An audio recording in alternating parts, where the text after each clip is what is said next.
He is not only a current Launchpad member, he is a past Launchpad member several times. He keeps coming back and in between jobs. And he was a wonderful member of our board of directors for a very long time.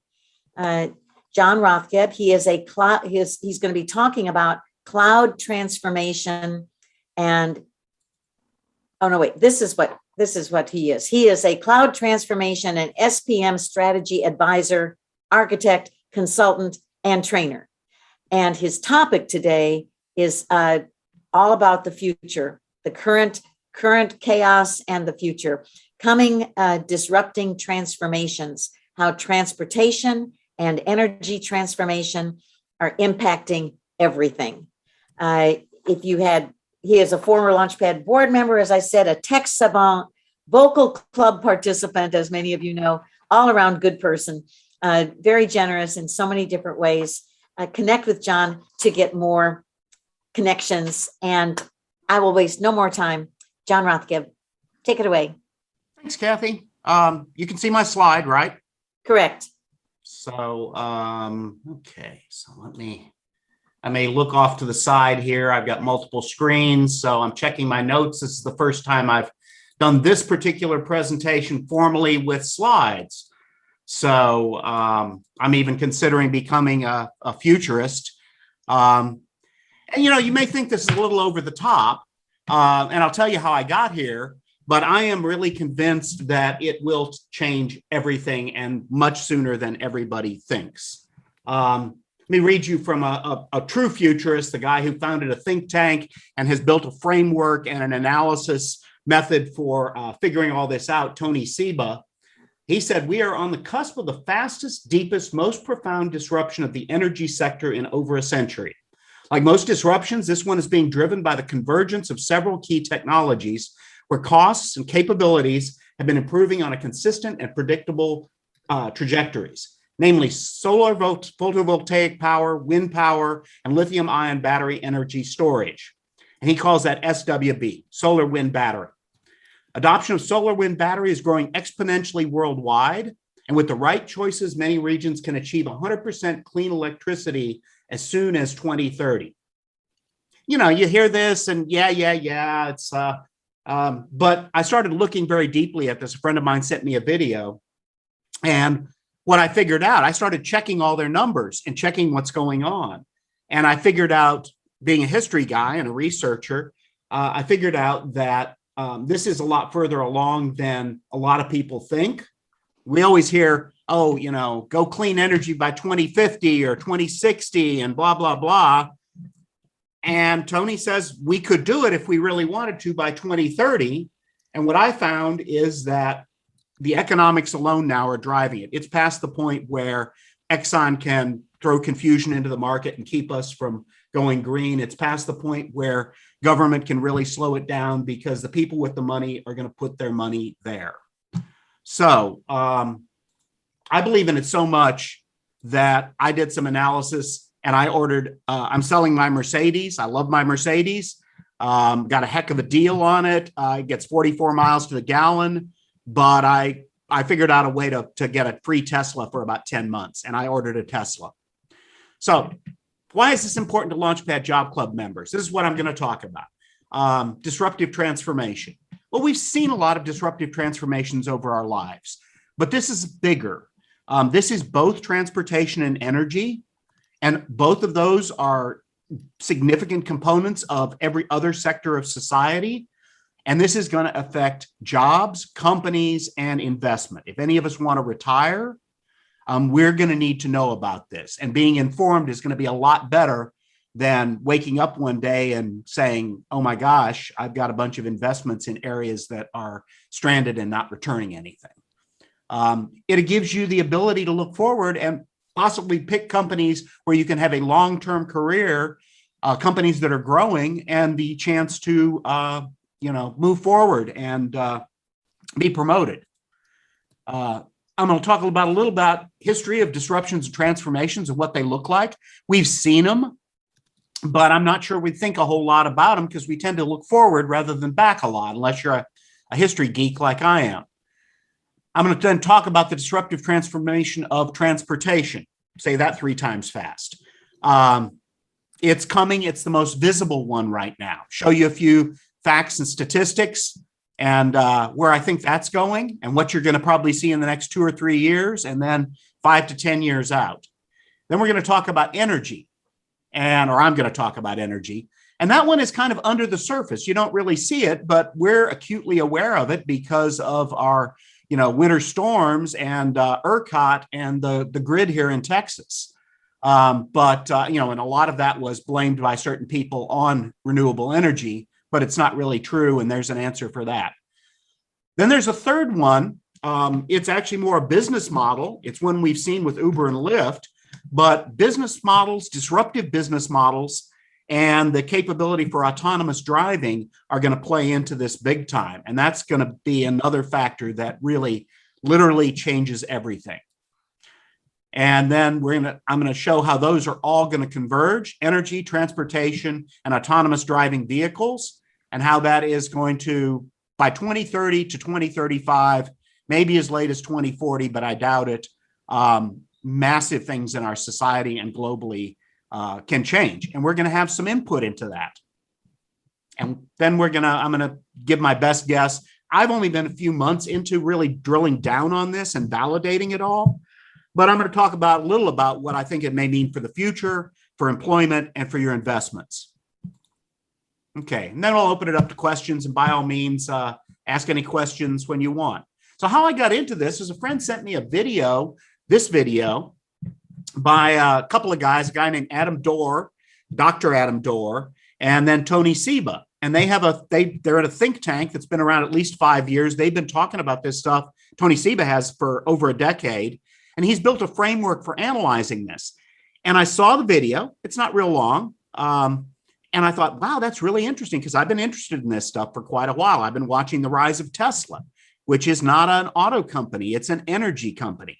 And it's vertically integrated in autos through manufacturing batteries and building the autos and recharging them. It's horizontally integrated across the renewable energy sector. So I just saw a comment the other day. Elon Musk has talked about air conditioners and how they've got a new heat pump for the Model Y Tesla, and how they can take that technology and put it into homes and have a much more efficient air conditioning and heating system that's actually tied into your car and has just a little bit of intelligence and saves you a ton of money. Somebody commented on that and said, well, why doesn't he just go ahead and build the whole house? He's doing roofs, he's doing solar panels, he's doing batteries. Now he's talking air conditioners. Why don't they just have modular houses? And, to be honest, in, 10 or 20 years, I wouldn't be surprised to see him doing that too.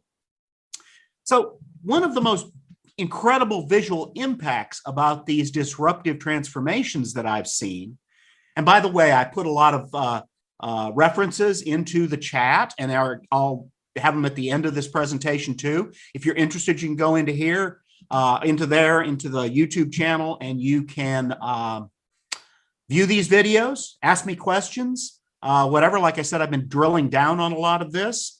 But the most visual one was this photo of Easter Sunday, 1900, on Fifth Avenue in New York City. And where's the car?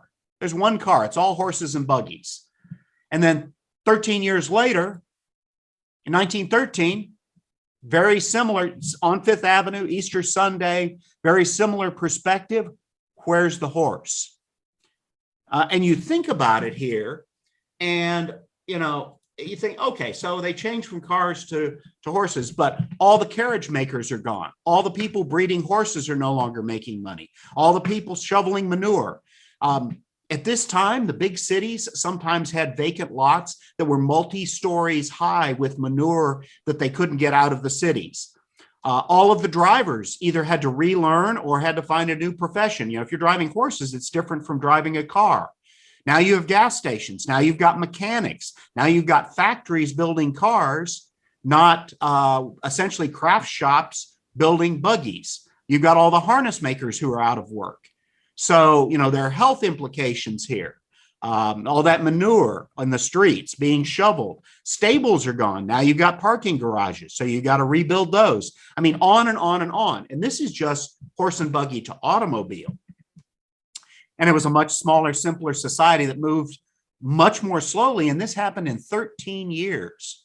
Now, the rest of the country didn't go immediately to automobiles as quickly as New York City, but the big cities did, and it trickled out everywhere else. So this is what a disruptive transformation, especially a technological one, looks like. If you step back just a bit to talk about this in a theoretical concept, the way that Tony Seba and a bunch of other people define it is there are essentially 5 foundational sectors to civilization. Information. So, a good disruptive transformation is the printing press. We went from illuminated manuscripts, clay tablets, and chisels, and that sort of thing, to actually printing books. Computing, we've been seeing all of this being disrupted since World War II. We went from Selectrics and adding machines to mainframes, to minis, to PCs, to networking, to client server, to the internet, and now to the cloud. So there's been disruption after disruption after disruption in information. And that's had profound implications and results. There's energy. So, originally we went to fires. Then we went to burning wood, fires, burning wood. Then we figured out ways to use the wood more effectively. We have coal, we've got, hydropower, oil, gas, nuclear. All of these are based on burning some sort of fuel. We're moving beyond burning some sort of fuel. Transport, we've seen a bunch of those. We went from propellers to jets, some of us, trains to planes, that sort of thing. And by the way, ICE stands for internal combustion engines. But all of it's been based pretty much on internal combustion engines and fossil fuels. Food's another sector. Industrial agriculture, we've seen a GMO revolution. But you think about food, and food requires both energy and transport. So anything that affects energy and transport is going to affect food. And last but certainly not least, materials. So we've gone from caves and wood huts and mud huts to, wood, like I said, stone, concrete, steel, constructed materials. We've got all kinds of composite woods and things now, and carbon fiber even. So glass, all kinds of sophisticated stuff that we've got now. And that can change too. And so what I'm saying right now in this presentation, and what Rethink X has shown me, blew my mind, is that energy and transport both are right now in the process, early on, in the process of technological disruptive transformation. So, okay. Any thoughts or questions at this point? So I've listed a few here. These are on the left here. These are the ones that a lot of us have seen in our lifetimes or our parents have told us about. Digital photography replaces film, cloud computing, et cetera, et cetera. These are some of the bigger ones in history that I've studied. Fire, supposedly it gave us our big brains because we were able to catch food and cook it and everything. We were able to stay warm, spread our range to places that weren't as hospitable. Bronze replaces iron and steel replaces bronze. Bronze would replace stone and wood for weapons and that sort of thing. Printing, steam, iron, steel, horses and buggies. You saw some pictures of that. Oil and gasoline has been a huge one. And because so much of that oil and gasoline, that fossil fuel, is in the Middle East, it's caused profound global and political implications. Powered flight has gone through a couple of iterations. Nuclear power has not really panned out the way that it was supposed to. And now we've got this solar, wind, and battery, and electric vehicles, and potentially autonomous driving. So why is that going to be bigger than anything else? Okay, so we're all hearing, we need to get our carbon emissions down by 2050. We've got to do all this stuff, and we hear experts and everything. So everybody's thinking, we'll get there by 2050. It's happening a lot more quickly than anybody thinks. And the experts tend to be very, very bad about predicting these things. They look backward, they see linear growth, especially in the early phases of technological adoption, and they just expand those linear projections forward. AT&T here hired McKinsey. They said, oh, by 2015 years, you'll have about, a little less than 1 million cell phone users. By 2000, we had 109 million cell phone users. So AT&T became not a big player in cell phone. They could have dominated it. Why are the smart people at smart organizations so bad? Well, they got a vested interest for one. They don't want to tell their bosses that the company is going to go under if they don't do this. Heck, I had a small experience of this when I was at Pervasive Software. I saw Linux coming on fast. I told my CEO, I bumped into him in the garage when we were leaving work. We were pretty friendly. I'd tell him that we needed to build a Linux version of the product. And he's like, yeah. We never did. And sure enough, the internet went to Linux and is driven primarily by Linux. And we didn't have a product out there. And Microsoft SQL Server beat us big time. So why don't they anticipate or lead those? And that's because a lot of the curves are not just linear. They're exponential. So you've got things like Moore's law we've all heard of. There's a Kreider's law, Hendy's law, network capacity, lithium-ion batteries. Around 2000, they'd been increasing at 14% a year. Everybody said they can't continue that way. They didn't. By 2015, they were increasing at like 16% a year. And currently, if you look back, they've been increasing by 20% a year in terms of capacity and the price. We're actually ahead of the curve even more right now. So these technology adoption curves are really hard to predict. And if you're at a big institution, you've got a lot of vested interest in telling people what they want to hear is that their business is doing fine and is not threatened. So this is just color TV, which you can see is pretty slow, but you can see how the price comes way, way down. But what's really, really fast was the adoption curve for TV, which was about 4 or 5 years. It was just adopted everywhere over radio. So, okay. So why do they matter? We all want to know where the best new long-term stable jobs are. I hope everybody agrees there. At least if you get hired by a oil refining company, you're aware that those jobs may go away here in the next few years, so that you're not caught unawares and you're able to prepare. We want to know what skills. I mean, all of the job trainers who were sponsoring Launchpad, look at those skills. What are you going to need for these new companies coming up? How can you be aware of this? And how can you get into something that will be making a difference? I think especially the millennials are known for, they want to make a difference in their job. They want to be appreciated. And they want to make a difference. Well, I think all of us want that to one extent or another. And even those of us who are boomers or Gen X, we're aware that we may not have that, but wouldn't it be nice? We want to be able to prepare mentally and financially for these changes. I mean, being caught unawares by this, seeing your investments drop is, that can be a shock. It can really, the pandemic has shown us that these mental shocks and ability to adapt are critical. So we really want to be aware of what's coming and keep an eye on it. And then we would like to know what investments to avoid.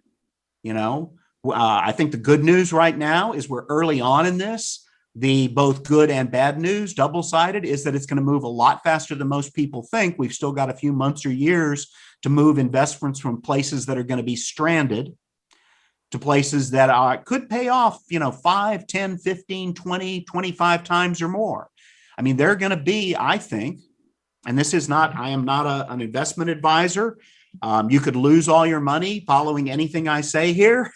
So don't sue me. Sue a pauper, get a mouse. But, I think there's a likelihood that some of these companies are going to do as well as Amazon, if not better. I don't know that Tesla is going to be the big winner, but Tesla is extremely well positioned to do well. They are positioned. They have a gigafactory in China. They're developing vehicles for the Chinese market, which are going to be about $20,000, $25,000 or less. They will be here relatively soon. And Tesla, as I said, is an energy company, energy generation, storage, and delivery company, if you really look at it in the big picture. that is vertically integrated over transportation, but horizontally integrated over photovoltaics and battery storage. And they're extremely good at the battery storage, developing the batteries. They're also extremely good at robotics and building their factories. So they've got all of these skills. They're maybe the new Dell. Dell had a couple of factors that made it better than the people it was competing with, which were, there's CompuAdd, there was HP, there was IBM, there were a couple others, big PC manufacturers. Dell had a just-in-time supply chain, and they were direct sales. And between those two, they didn't have a lot of invested of parts on the shelves when they built your PC and shipped it. And there was a very small window, and this allowed them to sell for less and have better profits. Like them, Tesla, and I just saw they just had $1 billion quarter. So they just hit a big time goal. So, and they made I think it was $1 billion profit actually, but I gotta check that. But we want to know what to avoid. And I'm going to discuss that a little bit at the end. I'll just tell you what I'm avoiding and where should we go to keep an eye out for investments in the future. And I think you've got a couple, 3 years, maybe as much as 5 years to really make sure that you're not in things that probably won't pay off and that you've got a nicely balanced portfolio in things that are likely to pay off extremely well. I took my 401ks and rolled them over into an IRA right after the Great Recession. And I just talked to my investment guy. I've had managed funds, but I've tracked the S&P pretty well at between 12 and 13%. It's done extremely well. I'm going to be able to retire and not be extremely poor on Social Security alone. Thank goodness. What am I looking for the next 5 or 10 years? That's anybody's guess. But that's part of the reason that I'm focusing on this. And I would like a great job for the next 10 years or so where I'm making a difference. And what are the new technologies to adopt at the ideal cost? I told you I just bought a Tesla Model 3. I think that's a great deal. If there are a number of things that I can do with that, if that's not, if I'm not even driving a car, if I've got an Uber subscription for unlimited travel for $100 or $150 a month in 3 years, that could happen, I think. Is any questions here? Anybody think that disruptive transformations are not anything they should care about or interested in? I did want to mention, John, this is Kathy. I did want to say that Elon Musk is already building houses. There's a housing development that's under construction near his new plants in Southeast Austin. And his community, his little Muskville, is going to be completely solar powered. So all of it's going to be alternative energy. Okay. So thank you for that. That's good. So, I think anybody else? And I'll tell you the reason that I think this is it's going faster than we think it is because I looked at the costs and the costs for electric vehicles. And I did a big analysis on a spreadsheet of a $60,000 EV versus a $45,000 internal combustion car. And over 10 years, the more expensive EV was $20,000 less. It's about $2,000 a year. Who wouldn't like an extra $2,000 post-tax in your pocket every year? Anybody what would that be? That would be about a $2,600, $2,700 raise. Anybody not want that? By the way, John, there is a question in the chat or a comment in the chat that you might want to think about or address if you can. It says various studies have shown that the supply of precious metals and rare earths needed to produce solar cells and batteries will be exhausted long before they can replace fossil fuels.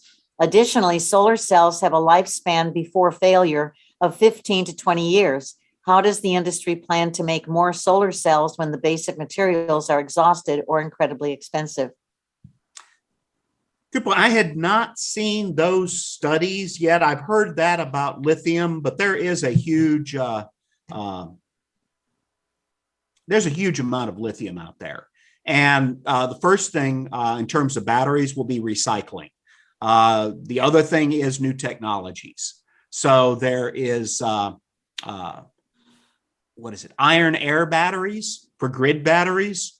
There are several other technologies, and there's also aluminum ion. Cobalt is one of the big things in a lot of lithium ion batteries, and the new Tesla battery cell does not use cobalt at all. So technological innovation will solve that. I am very, very convinced. I'm going to have to look more deeply into the precious metals and rare earths for solar cells and batteries, or for solar cells, because I hadn't heard that. And the solar cells actually have a lifespan. They're guaranteed for 15 or 20 years, but the commercial ones have lifespans of 30 to 40 years, and they can be fully recycled as well. So, it's not all worked out yet, but there's great reason to hope. So, and I suspect those studies were probably funded by people who had a vested interest in that. And don't get me wrong, I love me some cars and that sort of thing, but I worry about the earth and the atmosphere and the carbon going into it. And, obviously you don't sit down and breathe in the tailpipe from a car, go to a factory and breathe in the smokestack. So that stuff isn't all that good. So this is the history quote that we probably know best. And I like it, those who don't know history are destined to repeat it, but I kind of like this one a little better. Knowing your history can give you the tools to shape your future. And, being a history guy, when I started looking at this stuff from Rethink, it took me going back to it and listening very carefully, but it started to blow my mind. And then I dug deeper and deeper. And it was like looking at future history for me, because from everything I can tell, the economics alone will drive this. So this is the projected cost. This is from 2014, projected cost of lithium-ion batteries. Last thing I checked, right here at 2020, where it's saying $170 per kilowatt hour. The new Tesla batteries are down to, the last figure I saw was $83 per kilowatt hour. And we're right at 2020. They're projecting $100 per kilowatt hour in 2023. And that's just for transportation for lithium. There are several companies that either have pilots planned or are actually building their first installations that have grid batteries that are based on 100% recyclable and very inexpensive, a third to a tenth the cost of lithium-ion battery technologies that'll last 30, 40 years. So and then there's the whole aluminum ion thing. Interestingly enough, lithium has one ion, aluminum has three. And I'm still not 100% clear on the physics, but the aluminum ion battery promises to be able to be charged 3 times as fast. I understand that part. And potentially could have 9 times the energy density of a lithium ion battery.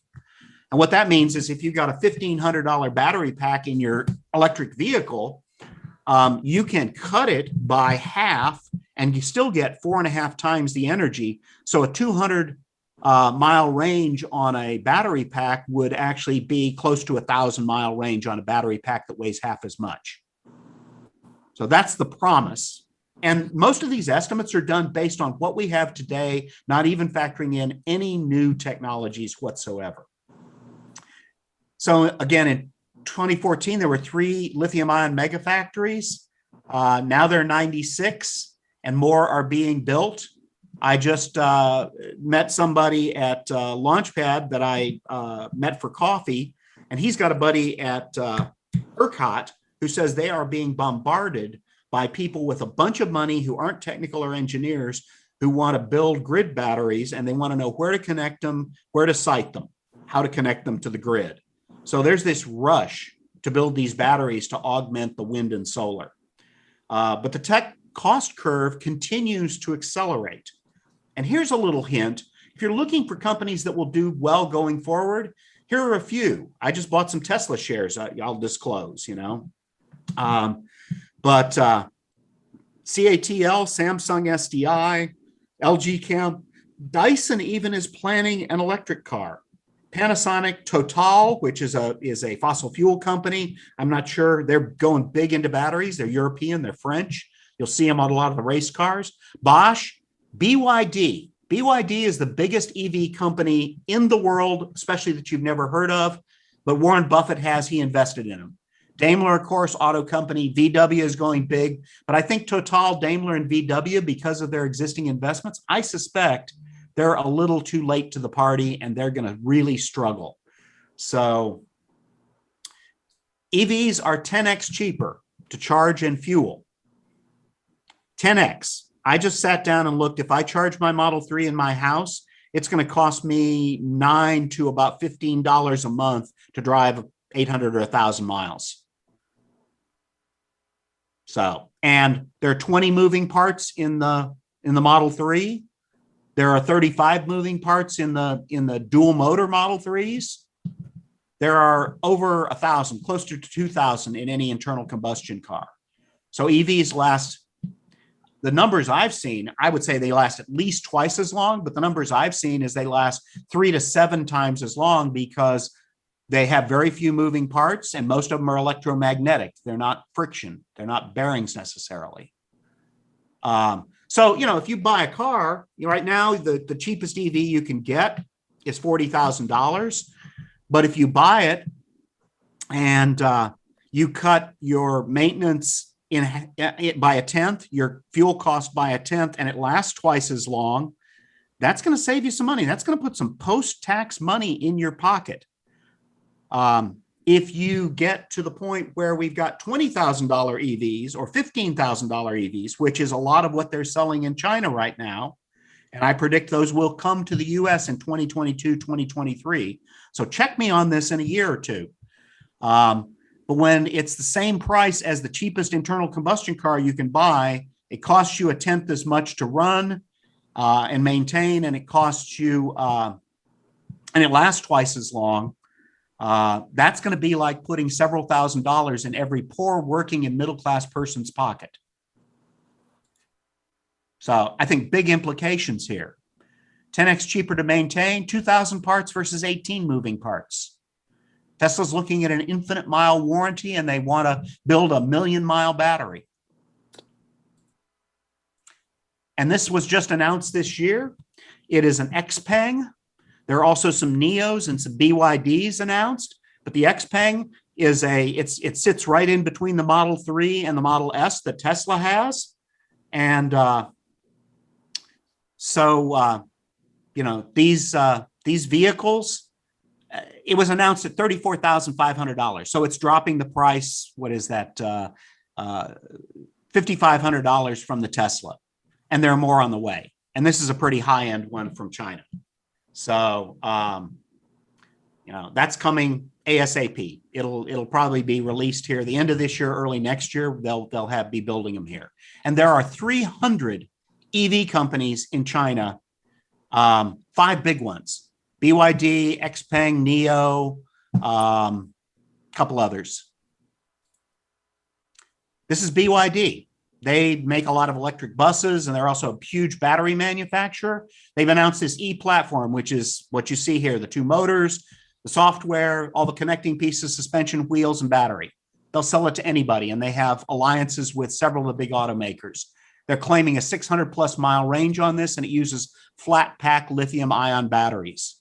And that was already announced months ago. And they've already delivered 2 cars in China on this.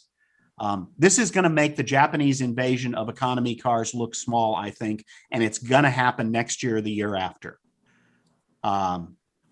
Again, these cost curves, disruption from above, we're already at a low end. We're getting electric cars coming in at $20,000, $25,000. When they get to 200, 250, 300 mile range and more, it's not even going to be a choice. Would you rather have $2,000 a year in your pocket or not?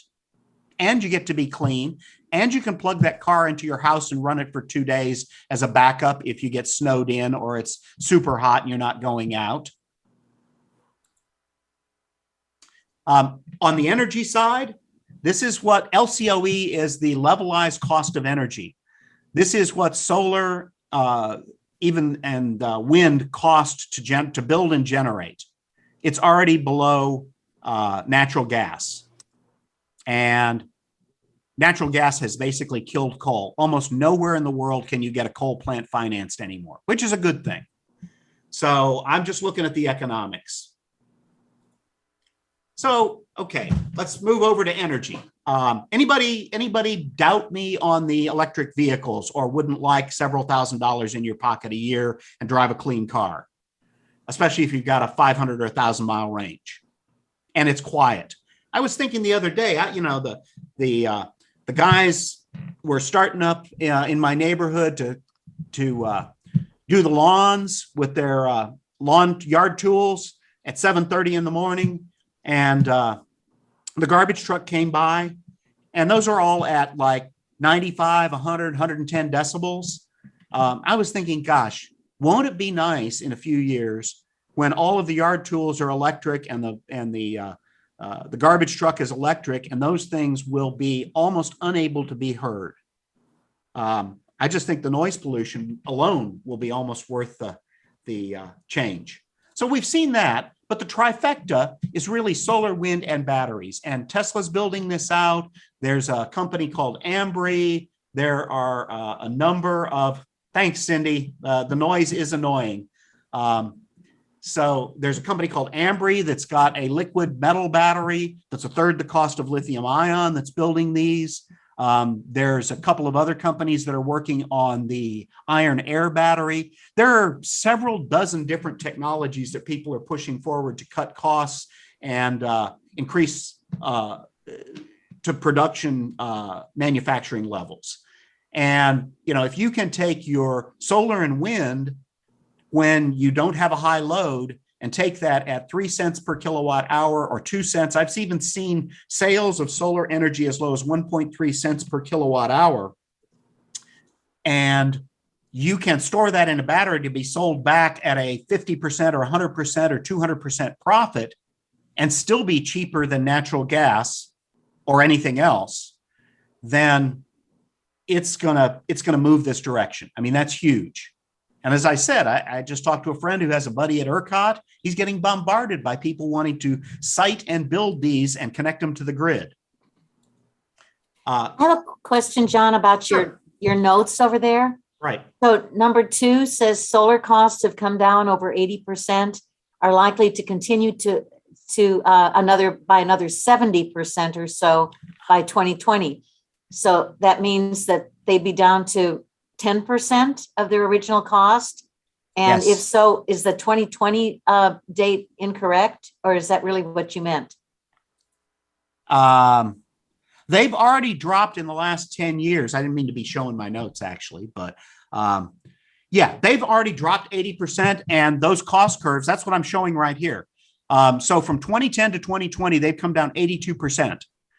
If you continue the curves out, they should go down another 72%. But that's 2030. That's 2030. Okay. But the point is, these cost curves don't just stop and they don't go linear. I mean, eventually you get to the point where you get, well, it's like cutting taxes. You can't really cut taxes below 0%, and you get diminishing returns was the phrase I was looking at. Mm-hmm. So, but it's already the lowest by far. The costs are, if you buy an EV and you've got full solar power and your grid is only delivering, renewable energy, it's so much lower than anything else. The others cannot compete. Like coal can't compete with natural gas. Natural gas can no longer compete with what I call the trifecta, the solar, wind, and battery power. And there are better batteries coming. Wind has come down, not quite as much, but wind has come down. Offshore wind is a lot more expensive, but again, these things can run for many, many decades, 20, 30, 40 years. You may have to replace some things. You certainly have to maintain them, but you're not burning anything. So you've got no cost. It's natural gas is 3 to 5 cents per kilowatt hour just to operate it. That is after you've got the plant built. And battery costs are dropping the same way. Lithium-ion has come down 87%. And lithium-ion probably will go down another 80%, and there may be technologies that go down even further. So, 80% is not nearly as much as it was between 2010 and 2020, but it's still a lot. And, this is meaning that energy by 2030, energy will cost about a tenth as much. And so this whole model is really interesting. We've seen it with smartphones. You didn't have a smartphone before 2007, and all of these technologies converged. You had the processors, you had the screens, you had the memory, you had the networking, the cellular, you had 2G and then 3G. You had the batteries. They couldn't do it without the batteries. Yeah, Doug, solar and wind are energy sources. Batteries are energy storage. But solar and wind, you lose the energy if you don't have demand. So you've got to have storage. And it's the third piece. It's nitpicking to say it's not an energy source. Once you've got energy stored in it, it can be a source, but it's not a native source. It doesn't generate energy. I would say it's a generator. Anyway, so what happens is you get more supply, you get economies of scale, it gets cheaper. Once it gets cheaper, you get more demand. With the older technology, once you get more demand, you get less demand on the old technology. Once you get less demand, you lose your economies of scale. You get less revenue, less profit. You wind up cutting. You can get less supply. Your costs go higher. And this is a cycle that has gone on in new technology introductions since the 16th century. And that's where Tony Seba comes in and really has a lot of knowledge and a framework to understand how this goes. So, and we're seeing it right now. I just saw several auctions at 1.3 and 1.5 cents per kilowatt hour. They were selling solar energy. Coal has gone up. 70% of our coal plants have gone offline because they're not economic. And this is how the cost curves operate. I would say the inflection point is more down here. Well, there is an inflection point when it actually crosses the cost curve of the old system and it becomes less expensive. So that's how it gets disrupted. And the interesting thing, most interesting thing to me, and the thing that really blew my mind, is that the entire architecture of this clean energy is different. So you can see right here on the left, at 1x the generating power of, so if you build out enough solar and wind to completely replace your fossil fuels, you need a ton of batteries, and batteries are still the most costly piece of this. But if you build out extra solar and wind, then there's a sweet spot where you have the minimum amount of batteries and the best cost. And then it starts going up as you build out more solar and wind. But what that gets you is on days that are windy and sunny, and where you don't necessarily have high load, or even sometimes when you do, you get a lot of energy that is not being used. And when solar and wind generate energy that's not being used, and how are we doing on time? Okay. When you get energy on solar and wind that's not being used, what happens is it just goes away unless you can store it. That's where the batteries come in. 4 days of batteries, if you're only at 50% of solar and wind, 4 days of battery use is now 8 days. If you're at 75%, it's 16 days. So 4 days is not just 4 days. It's in combination with the solar and wind. But the key thing here is all of this energy could be used for something else. You could, for instance, and the guys at Rethink call it superpower, because it's essentially free energy if you can find a way to use it. So what could we use it for? Well, it's enough energy, if you're at the 4x level, it's enough energy to desalinate and purify all the water for agriculture and people in the United States. And we've got a huge water problem in the Western United States. It's enough power to power all land transportation in the United States virtually for free. Now you've got grid costs, but you could do it at a penny or less per kilowatt hour. It's enough power to replace all the heating of water and cooking in the United States. The most interesting one to me is that there are technologies that are not economical today for recycling plastics, recycling trash, and recycling batteries that are very similar to refining oil. And those need very cheap or almost free power, but then they become economical. So we can recycle all of our batteries. Oil can be, or plastic can be turned back into oil, and then you can create virgin plastic or synthetic fuels from that. It's also enough energy, and it's not enough energy to do all of these things together, but it could do some of all of them or any one and more. It's enough energy to get completely off fossil fuel for smelting of aluminum and iron and other metals. So superpower is not intuitive, and it doesn't follow the model of the fossil fuel power generators, but it is a distinct possibility for making our world cleaner and potentially better, especially with the recycling. The last piece of this that I'll discuss is the business model innovation. And so, we've seen it with Uber and Lyft and, and all these others. And it's really made a big difference. 50% of all the trips in New York City are ride hailing now. It's disrupted the taxi companies. It's made them better in a lot of cases. But the most interesting thing here is that, has anybody heard of Waymo? Waymo has a little map on your cell phone, but Waymo is Google's autonomous driving company. Waymo has pre-ordered 600,000 EVs that are autonomous driving vehicles, and they've got a pilot in Arizona. 600,000 vehicles. By the way, Amazon has pre-ordered 200,000 autonomous vans. And this is over a couple of years at least, if not 5 or 10. But, you don't go and make commitments on this unless you see it actually happening. And so potentially what you can see, and people are talking about this, that's what everybody is scrambling with this autonomous stuff. The people who get there first and actually have a workable autonomous vehicle, the first two are going to have the platform, kind of like Uber and Lyft, and everybody else is going to get little tiny pieces of the pie. And what that's going to mean is that you can have a vehicle subscription in a city, and for $100, $200 a month, you could probably have unlimited travel in Austin, because a $6 Uber trip today, a third of that goes to the driver roughly, a third of that goes to pay for the car, and a third of it goes for fuel and maintenance. So if you take the driver out, it's now cost you 66%. If you cut that second third down to 10% of that, it's at 40%. And remember, I said EV vehicles last 2 to 7 times as long as internal combustion. So now you've amortized the cost over a longer period. So you're talking, an autonomous EV Uber, no driver, costs you 20% or less of what an Uber today. So a $6 Uber ride is now $1.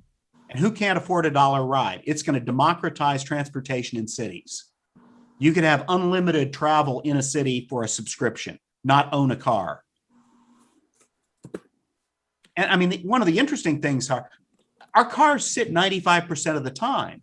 But if you've got a car that's on the road 50, 60, 70, 90%, now you don't really need parking. If it costs you, $1 for a long trip, when you do have to park it, you can just tell it to go out to the outskirts where parking is virtually free, park it, and then when you need it to drive in the city, you drive it in 5 or 10 miles. And 25 to 40% of all of the area in cities today is dedicated to cars. It's roads and parking. Once you free up that roads and parking,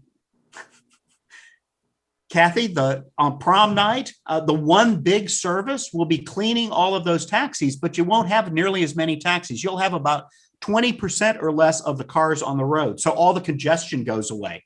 I was talking to a lady at the Lowe's the other day. She said, well, I'll never go electric because I'd have to drive the speed limit, and I don't want to drive the speed limit.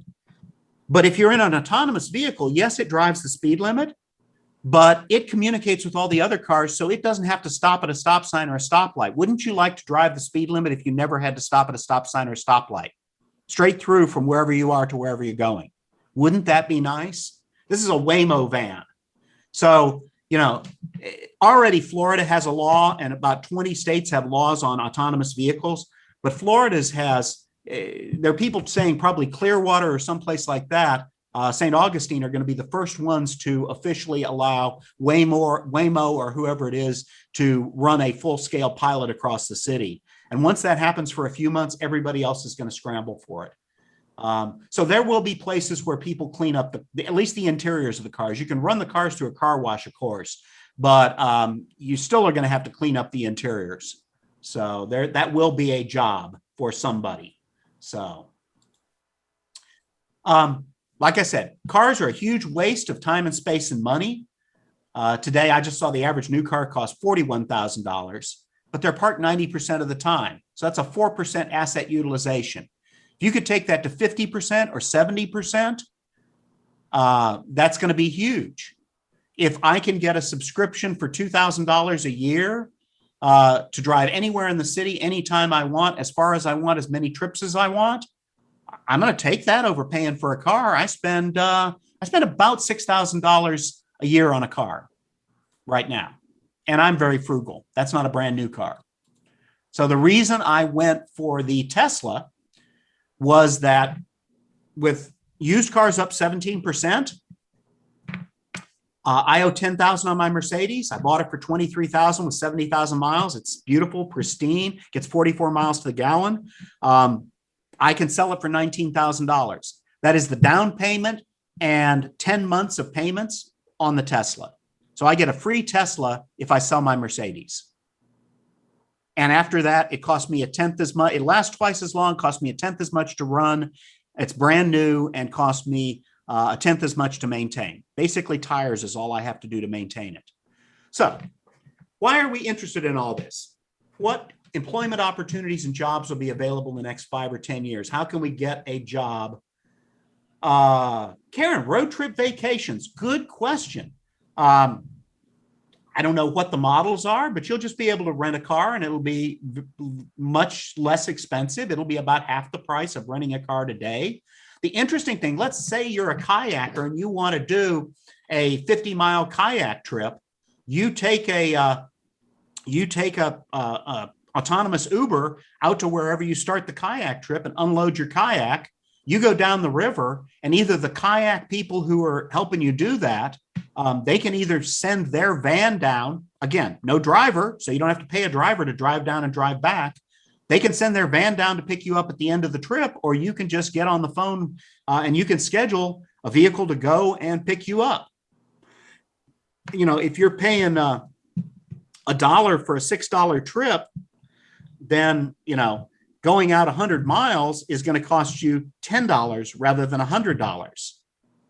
So, you know, there's going to be a lot of ability for land travel to go and do anything you want.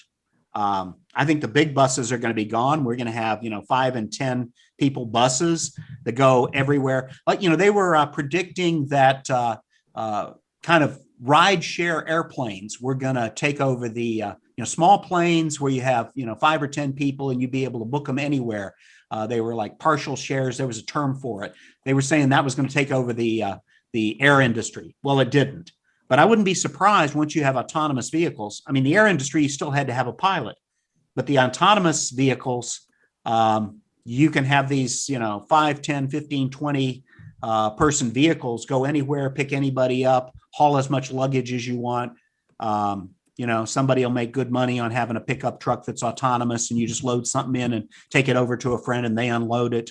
I don't know exactly how it's going to play out, but I do know it's going to be disruptive and it's coming more quickly than most people think. And then last but not least, certainly investment retirement opportunities. Hopefully everybody here is planning to retire at some point. So how can I maximize my savings? How can I avoid losing them? How can I have them in places that will benefit me, that will grow faster? And like I said, I've done as well as the S&P, but I think some of these industries like Amazon are, and even like Tesla has in the last few years, it's a $650 a share right now. So let me point out, this isn't a transition. It's a convergence of two main areas in our economy in technological disruptions at the same time, on top of information disruption, which is the autonomous driving. And as we've seen with the iPhone, the smartphone, when technology tips, it can tip extremely quickly. So companies that will lead this, Tesla's well-positioned, BYD, Xpeng, NIO, Apple, Apple is going to go in with Foxconn, the people who make their iPhones. They're talking about making an EV. Alphabet, which is Google, they've got Waymo.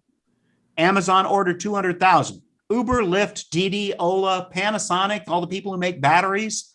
You know, there are another 50 companies investing in autonomous vehicles. And I've just listed a bunch of them there. I would say, and I'm instructing my investment people to avoid any companies that have investments in either fossil fuels or ICE. And I'm going to be pulling out of that over the next few years as quickly as I can. Even the ones that have fossil fuels like Total or Shell, they're investing in clean energy. They're going to have pipelines, refineries, leases, all kinds of things that just aren't going to pay off. And, you know, so Daimler, Ford, Nissan, Toyota, VW, I'm going to keep a real close eye on them, but I just don't, you know, I think they're going to merge. I think they're going to be acquired. Their existing investments will be stranded. For instance, Shell had half of interest in the largest refinery in the world outside of Houston, and they just sold it to Pemex. They got out of it. I also think your internal combustion engine vehicles at some point in the next 2 to 5 years will only be worth their recycling costs unless there's something special. So that's part of the reason I'm selling my Mercedes. Exchange traded funds. There's a sector of exchange traded funds called ESG, environmental, social, and corporate governance. Those guys they invest in China, in EVs, they invest across these sectors. And those will be funds that have low fees, that are spread across multiple industries with experts keeping an eye on them. So you don't have to invest in individual stocks. Those may be a good place to avoid internal combustion and fossil fuel investments. Software is going to be big. All of this is driven by software. The EVs and smart grids are basically supercomputers with rules, algorithms, and AI. So knowing data, consulting and retraining of people, because we're going to have to build all of these things, this infrastructure. There's going to be a lot of building and recycling. So anything to do with data, databases, or data science, I know that's big in Launchpad. Recycling also could get big. It's going to take a while. You're going to need that superpower to come along if it does. And that's going to be very similar to oil refining, taking the plastic and using high heat to break it down to the point where it's just its carbon rings, and then, you know, having the different rings, siphoning them off and turning it into essentially virgin oil again. So lots of companies are going to benefit from building out the smart grid infrastructure, along with the infrastructure bills coming out of Washington. The boost in consumer spending, because, I mean, just going to an EV should put a few $1,000s in your pocket of post-tax income. Once you get rid of your cars with the autonomous driving, once you get rid of your cars, that could be $5,000 or $10,000 a year per car that you own, depending on what kind of car. That's in your pocket. So that we have a 70% consumer economy. That's more money to spend on other stuff. Anything that has a delivery component. You look at Domino's, they're testing out these autonomous vehicles. That's because a pizza is pretty cheap and they have a delivery model, but they can make more money. They don't have to pay drivers. Anything that benefits from low-cost energy, from transportation or delivery. I think at some point you're going to see a pretty good boost in the hospitality, in the hospitality and vacation industry, because people are now going to be able to get taxis and vans much cheaper, so they'll be able to go do that. I know I've spent hundreds of dollars when I go with my family to go see theater in New York City. Well, now it'll be tens of dollars. Going to see your local parks and things. You'll be able to do it much more cheaply without even having to own a car. Trucking companies, the right ones, keeping an eye on those that are moving over to the electric trucks. HEB does a lot of delivery. You know, we've done all this work from home. By 2030 or 2035, in the cities, without congestion and without a whole lot of parking, people should be selling that property and repurposing it. So residential building, commercial building, that should take off. Inner city parks and recreation could expand. There are all kinds of different possibilities. So Yeah. So let me go. Do I have a couple more minutes, Kathy? That's pretty much everything I've got. I posted this in the chat. I will post it again here. If you have questions, I hope you found it interesting. I found it mind-blowing, and I'm changing my life and lifestyle and a lot of my choices based on that. I have the short version of the video that got me started, the whole Rethink YouTube channel. I've also done a lot of research outside Rethink to validate what they say.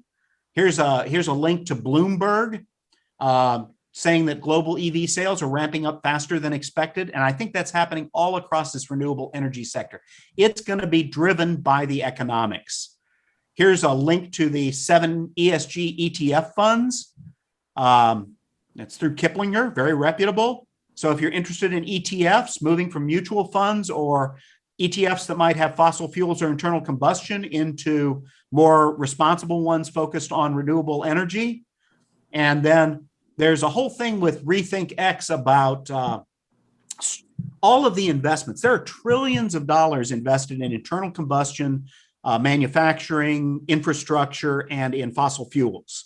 Pipelines, refineries, gas stations, roads, all kinds of things, land leases, equipment, that sort of thing. So this is stuff that is amortized over decades. They were investing in it heavily, including coal up until just a few years ago. Natural gas plants called peakers. ARK Invest is really good. Thank you, Stephen. I'll add that to my links. Be careful. You could lose all your money, or you could, increase it by, 5 times or 25 times. There is nothing guaranteed except that if you're looking backward at history, the data and facts there. So be careful. But I think being aware is going to put you in a much better position going forward for both jobs and investments and retirement. So I'll look at the stuff that is in the chat here. Hydrogen's interesting. Superpower could generate a lot of hydrogen, and hydrogen is possible, but I think it's a longer timeline. It's been in the test phase since the 1960s. BMW had a hydrogen car. Hydrogen's extremely interesting, and it could bring back some form of internal combustion, but also fuel cells. Somebody said, Kathy says her son has 2 Teslas. The new one charges in half the time. On trips, the reason I went with Tesla is you just tell it where you want to go and it'll tell you where to go charge. So Musk is building charging stations in the parking lots of restaurants, charge while you eat. I've driven 10, 12 hours to get places, and I am ready to shift to driving no more than 8 hours a day, stopping for a nice lunch or a little sightseeing or a walk. Interestingly enough, the Teslas have the ability that you can put a mattress in the back, and they've got a mode where you can just plug them into regular electricity, charge them overnight, and sleep in the Tesla and have it fully charged the next morning. So I am all for slower trips going forward. I am not going to drive anywhere in a day. And in 5 or 10 years, I may have a car that charges in 10 minutes and has a 1,000-mile range. So I'm not particularly concerned about that. I can slow down for a little while. Porsche's working on synthetic fuels. Yeah, I think that's a dead end, the synthetic fuel stuff. EVs are faster, they're quieter, they're cheaper, they cost less to maintain. John, Go ahead. Are hydrogen, when you use hydrogen as the fuel, is it more dangerous because of the volatility of hydrogen? Or is that not a thing? Well, it's certainly, lithium-ion batteries, you can burn your car down with those. An aluminum-ion battery or some of the other newer technologies are much less dangerous. They're working on a solid-state lithium-ion battery that should be a lot less volatile. Hydrogen could be, I don't know about more dangerous, but it can be more volatile than gasoline. But we have a lot of track records, so it's certainly not going to be more dangerous than fossil fuel vehicles or than gas. You can throw a match into gas and not have it light. It's the actual fuel, and it's when you have vapors of gas. Diesel's, of course, much less. I was big on biodiesel 10 years ago, and it didn't really pan out. But I'm going to look more closely into the rare earths and precious metals needed for solar cells.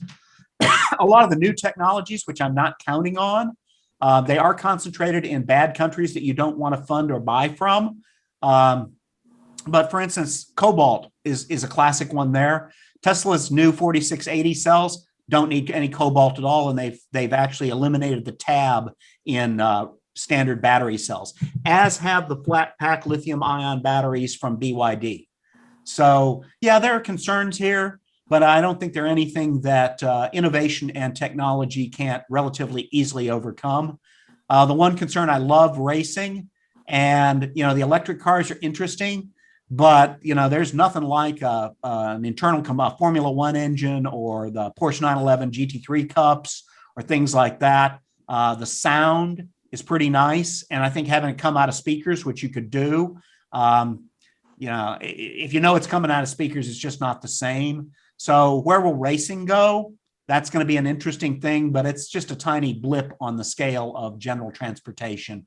You could still have internal combustion racing and have the whole world be on electric transport and electric power and fully renewable power.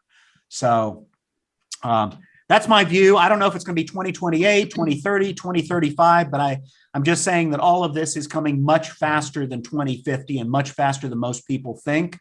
So take a look at your job choices and your investment choices and be prepared for big change, because transportation and energy are components of everything else we do in this advanced modern world. And so it's going to affect everything. And I think on balance for the better, and especially if people are involved in ensuring that it's for the better, that it's a democratic movement to renewable energy and EVs. I think it could make a much better world, extend this to the second and third world, give them the ability to generate all their own energy, light their schools, have transportation, clean their water, grow more crops by desalinization and purification of water, recycle all of their trash, their plastics, their batteries, all that sort of thing. I think you could see a very amazingly different world by 2035 or 2040.